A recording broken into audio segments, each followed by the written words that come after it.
नमस्कार साथियों, छत्रसाल एकेडमी में आप सभी का स्वागत है। साथियों, आज के इस वीडियो में हम लोग जीके जीएस के टॉप 30 क्वेश्चन से देखने वाले हैं। साथियों, ये 30 क्वेश्चन आपके आने वाले सभी कॉम्पिटिटिव एग्जाम्स के लिए काफ़ी इंपॉर्टेंट है, इसलिए वीडियो को पूरा अंत तक जरूर देखिएगा। और दोस्तों, यदि आपको किसी भी प्रश्न का जवाब पहले से पता है तो आप लोग कमेंट बॉक्स में जरूर बताइएगा। चलिए आज का पहला क्वेश्चन देखते हैं। साथियों, आज के पहले क्वेश्चन में दिया गया है, चेंजिंग इंडिया पुस्तक के लेखक कौन है। साथियों, चेंजिंग इंडिया पुस्तक के लेखक कौन है, यदि आपको आंसर पता है तो कमेंट करके जरूर बताइए। राइट आंसर हो जाएगा इसका मनमोहन सिंह, तो सी हमारा राइट आंसर हो जाएगा। साथियों, मनमोहन सिंह के द्वारा चेंजिंग इंडिया पुस्तक लिखी गई है, ये आपको याद रखना है। आगे देखते हैं, दिया गया है साथियों, निम्नलिखित में से किसका संबंध भरतनाट्यम शास्त्रीय नृत्य से है। साथियों, ऑप्शन में दिया गया है मृणालिनी साराभाई, केलुचरण महापात्र, बिरजू महाराज या फिर शोभना नारायण। साथियों, मृणाली साराभाई इनका संबंध भरतनाट्यम से है, तो ए इस क्वेश्चन का राइट आंसर हो जाएगा। केलुचरण महापात्र इनका संबंध उड़ीसी शास्त्रीय नृत्य से है। किसे है? उड़ीसी शास्त्रीय नृत्य से। और साथियों, बिरजू महाराज और शोभना नारायण इन दोनों का संबंध किसे है? तो कथक से है, ये आपको याद रखना है। तो ये इंपॉर्टेंट है एग्जाम के पॉइंट ऑफ व्यू से। आगे देखते हैं, दिया है विजयनगर साम्राज्य के संस्थापक कौन थे। विजयनगर साम्राज्य के संस्थापक कौन थे? ऑप्शन में दिया गया है हरिहर बुक्का, कृष्णदेवराय और एक और दो दोनों। साथियों, राइट आंसर हो जाए इसका डी, एक और दो दोनों। हरिहर और बुक्का इन दोनों भाइयों ने 1336 में विजयनगर साम्राज्य की स्थापना की थी, तो ये आपको याद रखना है, इंपॉर्टेंट है। आगे देखते हैं, दिया गया है भूमध्य रेखा से भारत के दक्षिणी छोर की दूरी कितनी है। साथियों, भूमध्य रेखा से भारत के दक्षिणी छोर की दूरी 876 किलोमीटर है। डी इस क्वेश्चन का राइट आंसर हो जाएगा। आगे देखते हैं, दिया गया है प्रतिष्ठान किस वंश की राजधानी रही है। साथियों, प्रतिष्ठान किस वंश की राजधानी रही है? ऑप्शन में दिया गया है चालुक्य, सातवाहन, मगध या फिर वर्धन। साथियों, प्रतिष्ठान यह सातवाहन वंश की राजधानी रही है, तो साथियों बी हमारा राइट आंसर हो जाएगा। चलिए आगे देखते हैं, अगला प्रश्न दिया गया है भारत के किस राज्य की सीमा समुद्र तल से सर्वाधिक साझा करता है। साथियों, राइट आंसर हो जाए इसका गुजरात राज्य, यह समुद्र से सर्वाधिक सीमा साझा करता है, तो सी इस क्वेश्चन का राइट आंसर हो जाएगा। आगे देखते हैं, दिया गया है साथियों अगला प्रश्न, किस ग्रह का कोई भी उपग्रह नहीं है। साथियों, किस ग्रह का कोई भी उपग्रह नहीं है? ऑप्शन में दिया गया है बुध, शुक्र, मंगल या फिर एक और दो दोनों। साथियों, राइट आंसर हो जाएगा डी, एक और दो दोनों, यानी बुध और शुक्र इन दोनों का कोई भी उपग्रह नहीं है, ये आपको याद रखना है। आगे देखते हैं, दिया गया है साथियों चिस्मी डफला पहाड़ियां निम्न में से किस राज्य में स्थित है। साथियों, चिस्मी डफला पहाड़ियां यह साथियों अरुणाचल प्रदेश राज्य में स्थित है, तो सी हमारा राइट आंसर हो जाएगा। चलिए साथियों, अगला प्रश्न देखते हैं, दिया गया है सबसे पुरानी पैरामिलिट्री फोर्स कौन सी है। साथियों, सबसे पुरानी पैरामिलिट्री फोर्स असम राइफल्स है, तो डी हमारा राइट आंसर हो जाएगा। असम राइफल्स की स्थापना कब हुई थी? तो इसकी स्थापना 1835 में हुई थी। यदि हम लोग बीएसएफ की बात करें तो बीएसएफ की स्थापना कब हुई थी? तो इसकी स्थापना 1965 में हुई थी। सीआईएसएफ की स्थापना 1969 में हुई थी। और साथियों, सीआरपीएफ की स्थापना कब हुई थी? तो 1939 में हुई थी। ये सभी आपको याद रखना है, इंपॉर्टेंट है। अगला प्रश्न दिया गया है साहित्य अकादमी पुरस्कार कितनी भाषाओं में मिलता है। साथियों, साहित्य अकादमी पुरस्कार यह 24 भाषाओं में मिलता है, तो डी हमारा राइट आंसर हो जाएगा। आगे देखते हैं, अगला प्रश्न दिया गया है महात्मा गांधी के गुरु ने 1905 में किसकी स्थापना की थी। महात्मा गांधी के गुरु कौन थे? तो गोपाल कृष्ण गोखले थे। कौन थे? गोपाल कृष्ण गोखले। तो इन्होंने 1905 में किसकी स्थापना की थी? तो सर्वेंट्स ऑफ इंडिया सोसाइटी की स्थापना की थी। बी हमारा राइट आंसर हो जाएगा। चलिए साथियों, अगला प्रश्न देखते हैं, दिया गया है हड़प्पा सभ्यता के अंतर्गत हल से जोते गए खेत के साक्ष्य कहाँ से मिले हैं। ऑप्शन में दिए गए हैं मोहनजोदड़ो, कालीबंगा, लोथल या फिर धौलावीरा।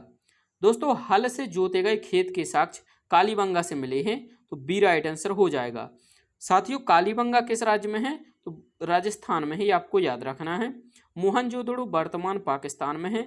लोथल, धौलावीरा ये दोनों गुजरात में है, ये आपको याद रखना है। चलिए साथियों, अगला देखते हैं, दिया गया है भारत के प्रांतों में द्वैध शासन की स्थापना किस अधिनियम के द्वारा की गई थी? साथियों, भारत के प्रांतों में द्वैध शासन की स्थापना मॉन्टेग्यू चेम्सफोर्ड एक्ट 1919 के द्वारा की गई थी। तो ए इस क्वेश्चन का राइट आंसर हो जाएगा। और दोस्तों, इसे समाप्त कब किया गया था? तो द्वैध शासन को भारत शासन अधिनियम 1935 में समाप्त किया गया था। तो साथियों, ये आपको याद रखना है। चलिए साथियों, अगला प्रश्न देखते हैं। दिया गया है, पंडित भीमसेन जोशी निम्नलिखित में से किससे संबंधित है? साथियों, पंडित भीमसेन जोशी हिंदुस्तानी संगीत गायक है। तो ए इस क्वेश्चन का राइट आंसर हो जाएगा। आगे देखते हैं, अगला प्रश्न दिया गया है साथियों, हम्पी किस राज्य की राजधानी थी? साथियों, हम्पी किस राज्य की राजधानी थी? ऑप्शन में दिया गया है मुगल, राजपूत, विजयनगर साम्राज्य या फिर बहमनी साम्राज्य। साथियों, हम्पी यह कहाँ की राजधानी थी? तो साथियों, यह विजयनगर साम्राज्य की राजधानी थी। सी राइट आंसर हो जाएगा। आप लोग कमेंट बॉक्स में बताइए कि विजयनगर साम्राज्य की स्थापना किसने की थी। चलिए साथियों, अगला प्रश्न देखते हैं। दिया गया है, संविधान के किस अनुच्छेद के तहत राष्ट्रीय अनुसूचित जाति आयोग की स्थापना की गई थी? साथियों, आपको बताना है किस अनुच्छेद के तहत राष्ट्रीय अनुसूचित जाति आयोग यानी national commission for scheduled caste, तो national commission for scheduled caste, इसकी स्थापना किस अनुच्छेद के तहत की गई थी? तो अनुच्छेद 338 के तहत। तो बी राइट आंसर हो जाएगा। और साथियों, अनुच्छेद 338 ए के तहत national commission for scheduled tribe यानी राष्ट्रीय अनुसूचित जनजाति आयोग की स्थापना की गई थी। तो ये दोनों आपको याद रखना है। अगला प्रश्न देखते हैं। दिया गया है, भारत में सबसे पहले पूर्ण स्वराज की मांग कांग्रेस के किस अधिवेशन में की गई थी? साथियों, भारत में सबसे पहले पूर्ण स्वराज की मांग कांग्रेस के 1929 के लाहौर अधिवेशन में की गई थी। तो डी हमारा राइट आंसर हो जाएगा।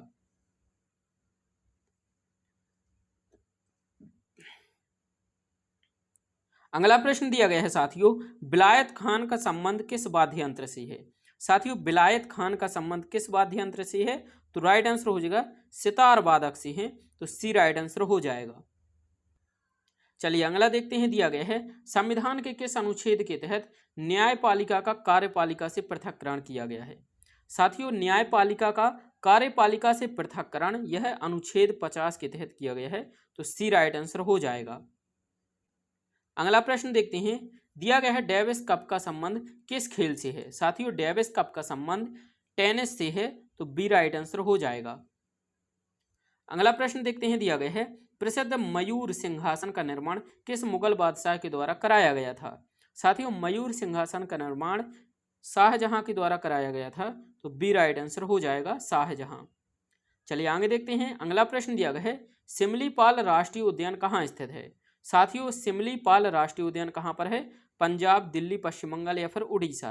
राइट आंसर हो जाएगा इसका उड़ीसा में है। डी राइट आंसर हो जाएगा। अगला देखते हैं। अगला प्रश्न दिया गया है, बोनालू उत्सव किस राज्य में मनाया जाता है?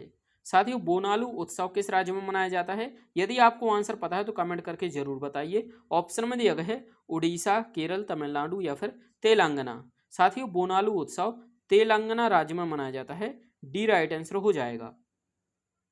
अगला देखते हैं। अगला प्रश्न दिया गया है, विश्व का सबसे बड़ा मरुस्थल कौन सा है? साथियों, विश्व का सबसे बड़ा मरुस्थल कौन सा है? ऑप्शन में दिया गया है सहारा, थार, गोबी या फिर इनमें से कोई नहीं। साथियों, सहारा मरुस्थल यह विश्व का सबसे बड़ा मरुस्थल है और यह साथियों अफ्रीका महाद्वीप में है। कहाँ पर है? अफ्रीका महाद्वीप में है, ये आपको याद रखना है। अगला देखते हैं। अगला प्रश्न दिया गया है, भारतीय नौसेना दिवस कब मनाया जाता है? साथियों, भारतीय नौसेना दिवस यह 4 दिसंबर को मनाया जाता है। सी इस क्वेश्चन का राइट आंसर हो जाएगा। अगला देखते हैं। दिया गया है, बिरसा मुंडा का संबंध किस राज्य से है? साथियों, बिरसा मुंडा का संबंध किस राज्य से है? बिहार, झारखंड, उड़ीसा या फिर पश्चिम बंगाल। यदि आपको आंसर पता है तो कमेंट करके बताइए, बिरसा मुंडा का संबंध किस राज्य से है। चलिए राइट आंसर देखते हैं। इसका राइट आंसर है झारखंड से। तो बी राइट आंसर हो जाएगा। चलिए आगे देखते हैं। दिया गया है, संविधान के किस अनुच्छेद में सर्वोच्च न्यायालय की स्थापना का वर्णन है? साथियों, किस अनुच्छेद में सर्वोच्च न्यायालय की स्थापना का वर्णन है? तो राइट आंसर हो जाएगा अनुच्छेद 124 में।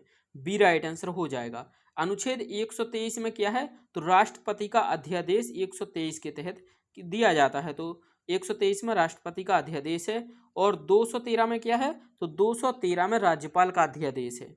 214 की बात करें तो 214 में हाई कोर्ट के बारे में बताया गया है। अगला देखते हैं, दिया गया है कनिष्क प्रथम किस वंश से संबंधित था। ऑप्शन में दिया गया है मौर्य वंश, पल्लव, कुषाण या फिर चोल। साथियों कनिष्क प्रथम यह कुषाण वंश से संबंधित था, सी राइट आंसर हो जाएगा। साथियों कनिष्क के ही शासनकाल में चौथी बौद्ध संहिता हुई थी, ये आपको याद रखना है। आगे देखते हैं, दिया गया है भारतीय पुरातत्व सर्वेक्षण की स्थापना किसने की थी। साथियों भारतीय पुरातत्व सर्वेक्षण की स्थापना अलेक्जेंडर कनिंघम के द्वारा की गई थी, डी इस क्वेश्चन का राइट आंसर हो जाएगा। वर्तमान में भारतीय पुरातत्व सर्वेक्षण के सीईओ कौन है, तो बी विद्यावती ही आपको याद रखना है। आगे देखते हैं, दिया गया है द एक्सीडेंटल प्राइम मिनिस्टर पुस्तक के लेखक कौन है। साथियों लास्ट क्वेश्चन है, इसका आंसर आप लोग जरूर बताइए कमेंट में। द एक्सीडेंटल प्राइम मिनिस्टर पुस्तक के लेखक कौन है, तो राइट आंसर हो जाएगा संजय बारू है, बी राइट आंसर हो जाएगा। और यह किन की पुस्तक है, किसके ऊपर लिखी गई है, तो भारत के पूर्व प्रधानमंत्री मनमोहन सिंह के ऊपर लिखी गई है, मनमोहन सिंह के ऊपर, ये आपको याद रखना है। एग्जाम में ऐसे क्वेश्चन बन चुका है और आगे के लिए भी इम्पोर्टेंट है। साथियों इसका आंसर आप लोगों को कमेंट बॉक्स में बताना है। दिया गया है मौर्य वंश की स्थापना किसने की थी। जो भी सही आंसर है आप लोग कमेंट बॉक्स में जरूर बताइए। और साथियों यदि आपको वीडियो अच्छी लगी है तो साथियों वीडियो को एक लाइक जरूर कर दें, और यदि आप लोग हमारे इस चैनल पर नए हैं तो साथियों चैनल को सब्सक्राइब जरूर कर लीजिए। थैंक यू फॉर वॉचिंग, मिलते हैं अगले वीडियो में।